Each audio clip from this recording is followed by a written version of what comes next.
రంగారెడ్డి జిల్లా చేవెళ్ల నియోజకవర్గంలో CC road పనులకు జిల్లా చైర్మన్ ఎలుగంటి మధుసూదన్ రెడ్డి శంకుస్థాపన చేశారు. కాంగ్రెస్ ప్రభుత్వం గ్రామాల అభివృద్ధి కోరుకు పలు అభివృద్ధి కార్యక్రమాలకు నిర్వహిస్తున్నట్లు ఆయన తెలిపారు. సీసీ రోడ్లకే పరిమితం కాకుండా డ్వాక్రా భవనం, ఎస్సీ భవనం కూడా నిర్మాణానికి శంకుస్థాపన చేస్తామని వెల్లడించారు. నియోజకవర్గంలోని ప్రజలకు ఉపయోగపడేలా ఎన్నో అభివృద్ధి కార్యక్రమం పనిచేస్తున్నట్లు కాంగ్రెస్ ప్రభుత్వం పనిచేస్తుందన్నారు. ఏది అడిగినా కూడా చేస్తా. అది ఇక్కడ ఉన్న షాబాద్ మండల నాయకులంతా గుర్తుపెట్టుకోవాల్సిన విషయం.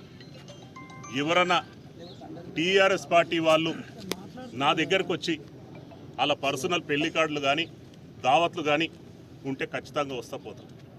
కానీ గ్రామాభివృద్ధి కానీ ఇతరత్ర ఏదన్నా పనులు పడి నా దగ్గరికి వస్తే మాత్రం కండవ వేసుకోండి, నేను పనిచేస్తాను. ఈ సభాముఖంగా తెలుపుతున్న గ్రామస్తుల ముందలందరూ తెలియజేస్తాను.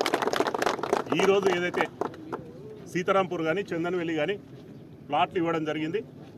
సీను ఈ మధ్యన నాకు చెప్పిండు, అన్న ఎట్టి పరిస్థితుల్లో మా గ్రామానికి కూడా నిరుపేదలు ఉండరు, ఖచ్చితంగా ప్లాట్లు ఇవ్వాలి, నువ్వు ఇప్పించే బాధ్యత మీరు తీసుకోండి అంటే నేను ఎమ్మెల్యే గారికి కానీ ఇండస్ట్రియల్ మినిస్టర్ శ్రీధర్ బాబు గారికి కానీ తెలియడే